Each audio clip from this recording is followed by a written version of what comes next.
Assalamualaikum warahmatullahi wabarakatuh. Hello guys. Hello my students. Stay with me, Lugisti Suryadinata. Nice to meet you for this time. May everything always be running well. Okay, my student, this time we are going to learn about discussion text. Okay, let's begin. Okay, my student, discussion text have three main items: the first social function, the second generic structure, and the third lexicogrammatical features. Okay, my student, let's start from the social function of discussion text. Social function of discussion text is to present at least two point of view about an issue. Jadi, pada social function of discussion text ini, bagaimana kita menghadirkan paling tidak dua sudut pandang yang berbeda tentang sebuah isu. Okay, the second generic structure. Generic structure have three main items too. The first issue, the second argument, and the third conclusion or recommendation. Okay, let's start from the issue. Issue had two parts, the first statement and the second preview. Jadi, pada generic structure ini memiliki tiga bagian utama juga. Yang pertama isu, yang kedua argumen, dan yang ketiga adalah conclusion atau recommendation. Nah, kita mulai dari isu. Isu memiliki dua bagian, statement dan preview. Statement ini adalah pernyataan. Kemudian preview itu adalah pandangan awal atau pemikiran awal tentang sebuah isu. Okay, my student, the second argument for and against or statement of differing point of view. Jadi, di sini dikatakan argument for and against. Alasan mengapa kita setuju, kemudian alasan mengapa kita tidak setuju. Bisa juga ini kita sebut dengan statement of differing point of view. Pernyataan yang berbeda tentang sebuah sudut pandang. Okay, my student, argument have two parts. The first point and second elaboration. Jadi argumen ini baik setuju ataupun tidak setuju harus memiliki dua bagian juga. Yang pertama poin pemikiran kita ya, poin pemikiran. Kenapa kita setuju ataupun tidak setuju. Kemudian kita harus memiliki elaboration atau pengembangan keterangan ya, penjelasan mengapa kita tidak setuju ataupun kita setuju. Okay, my student, the third conclusion or recommendation. Ini adalah kesimpulan. Conclusion adalah kesimpulan akhir, sedangkan recommendation adalah kesimpulan sementara. Okay, next. Significant lexicogrammatical features atau ciri kebahasaannya. Okay, the first focus on generic human and non-generic human participant. Jadi partisipan atau tokoh atau objek yang kita bicarakan pada diskusi itu bisa manusia ataupun bukan manusia. Okay, the second use of material process. Kita menggunakan proses material seperti misalnya dengan menggunakan kalimat has produced, has developed, telah memproduksi atau menghasilkan, kemudian have developed dalam mengembangkan. Kemudian juga kita menggunakan mental process dengan kata misalnya feel, think, decide, ya dan lain-lain. Kemudian relation process, menggunakan proses relation. Misalnya kita menggunakan kalimat could have, cause, are, dan lain-lain. Okay, my student, next. The third use of comparative and consequential conjunction. Jadi kita menggunakan kalimat-kalimat perbandingan ya. Kemudian juga consequential conjunction, kata hubung yang menunjukkan konsekuensi atau sebab akibat ya. Kemudian number 4 put reasoning express, mengungkapkan alasan-alasan as verb and nouns, bisa berbentuk dalam kalimat kata kerja, kemudian juga bisa berbentuk kata benda yang abstrak ya. Number 5 or fifth, using present tense, menggunakan tenses present atau tenses yang bicara atau mengatur kalimat-kalimat yang update, yang sekarang ya, terupdate, yang terkini. And then number 6, using modal auxiliaries. Kita juga menggunakan modal auxiliaries, misalnya should, could, ya, dan lain-lain. Okay, my student, next. Example of discussion text. Jadi di sini saya mengambil contoh entitled ya, judulnya chain splicing. Okay, chain splicing. Coba perhatikan yang bagian pertama itu adalah isu. Oke, ingat isu memiliki dua bagian juga, statement dan preview. Jadi yang penting di sini kita harus mengetahui mana statementnya, mana previewnya.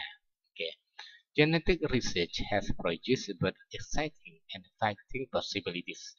Scientists are now able to create new form of life. Nah, ini adalah statement ya.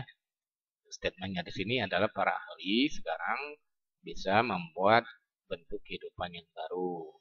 Kemudian previewnya adalah in the laboratory due to the development of gene splicing. Ya, kenapa dikatakan saintis sekarang bisa membentuk kehidupan baru?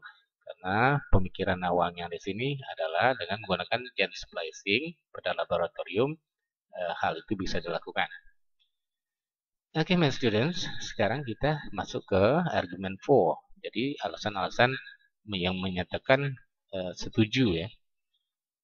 Seperti misalnya poinnya, on the one hand, the ability to create by life in a laboratory could greatly benefit mankind. Jadi sini dikatakan kemampuan untuk menciptakan kehidupan baru, bentuk kehidupan baru di laboratorium itu bisa sangat bermanfaat bagi kehidupan manusia.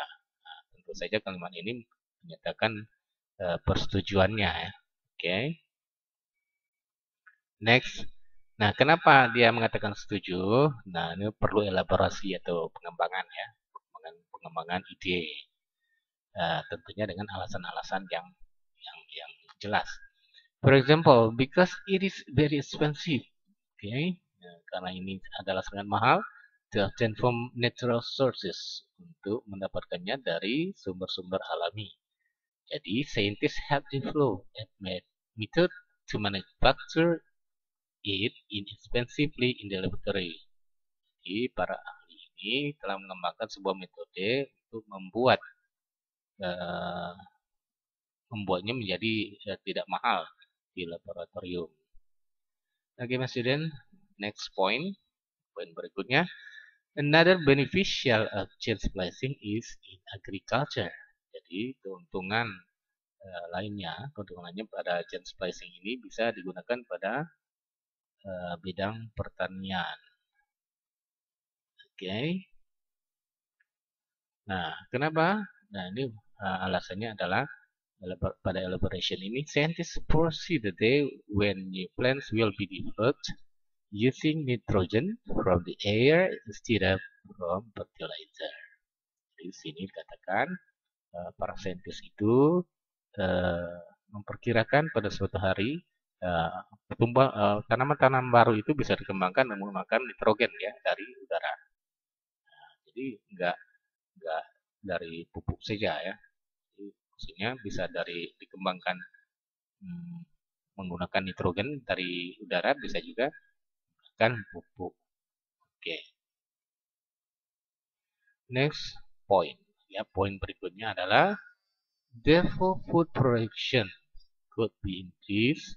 In addition, entirely new plants could be developed to feed the world's hungry people. Jadi bahkan produksi pangan itu ya could be increased, bisa dikembangkan, bisa ditingkatkan menggunakan gene splicing ini. Ya, entirely new plants could be developed to feed, untuk memberi makan world hungry people, masyarakat dunia yang kelaparan. Okay, elaborationnya, not everyone excited about gene splicing. Jadi tidak semua orang itu tertarik dengan gene splicing. However, bagaimanapun, some people feel,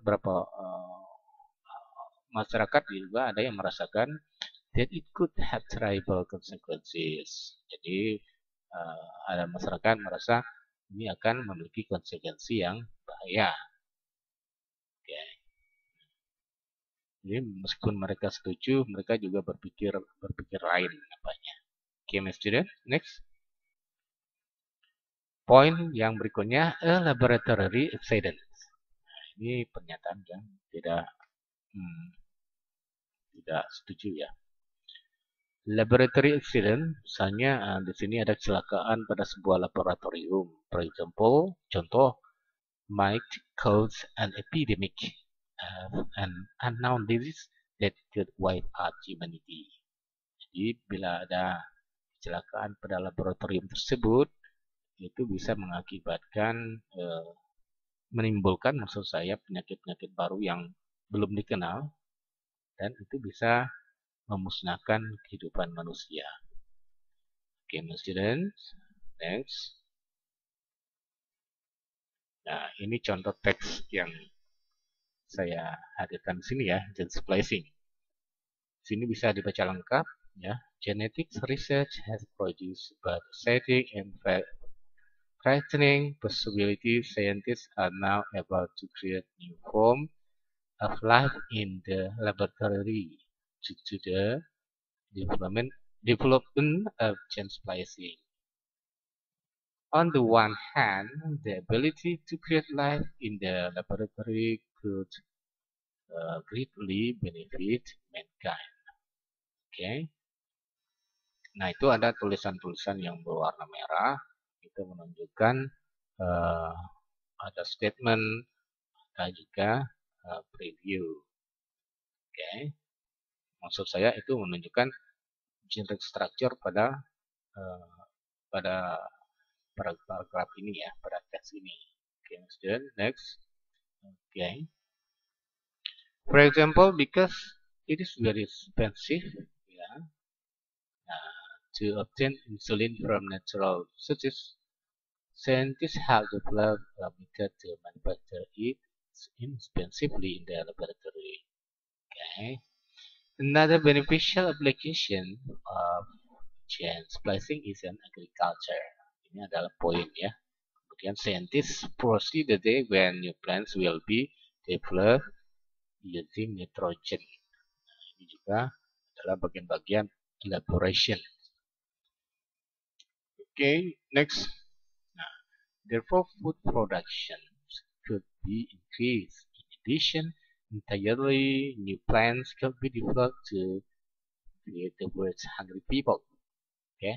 Nah, kemudian ini argument again. Maksud saya selanjutnya ini adalah argument against. Not everyone is excited about gene splicing. Jadi ini adalah argumen yang tidak setuju tentang gene splicing. However, some people feel that it could have terrible consequences. Jadi ini dikatakan bagaimanapun ini pasti akan mengalami konsekuensi yang tidak baik. Seperti misalnya laboratory accident seperti itu ya. Ini adalah pernyataan-pernyataan yang menunjukkan ketidaksetujuan mereka atau ketidaksetujuan masyarakat tentang gene splicing. Okay, next.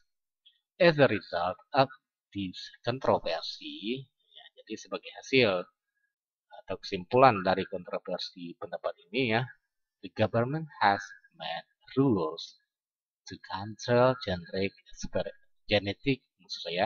experiment. Jadi sebagai kesimpulan dari kontroversi diskusi ini ya, pemerintah telah membuat aturan-aturan yang ketat ya untuk mengontrol genetik eksperimen, penelitian genetik. While some members of the scientist community feel that these rules are too strict. Jadi para saintis itu merasa ini aturan terlalu mengikat ya. Many other people feel that they are still not strict enough. Jadi banyak orang itu merasa bahwa mereka belum merasa cukup aman ya dengan tindakan-tindakan seperti ini. Okay, my student, next. It is glossary of this text ya, gene splicing. August, we have questions. What is gene splicing? Sadly, gene splicing is a genetic experiment. It may be for human, animals, and plants, and it is useful to develop quality and quantity of them. Jadi tentu saja kita punya pertanyaan ya, apa sih gene splicing itu? Jadi gene splicing itu adalah sebuah eksperimen penelitian ya, penelitian genetik. Yeah, it may be for human. Ini bisa jadi untuk manusia, binatang, atau tumbuh-tumbuhan. Dan ini sangat berguna sekali dalam mengembangkan kualitas dan kuantitas mereka. Okay, my student, I think it's enough. Thank you very much for your time and for your attention. Okay, see you next time. Bye bye. Assalamualaikum warahmatullahi wabarakatuh.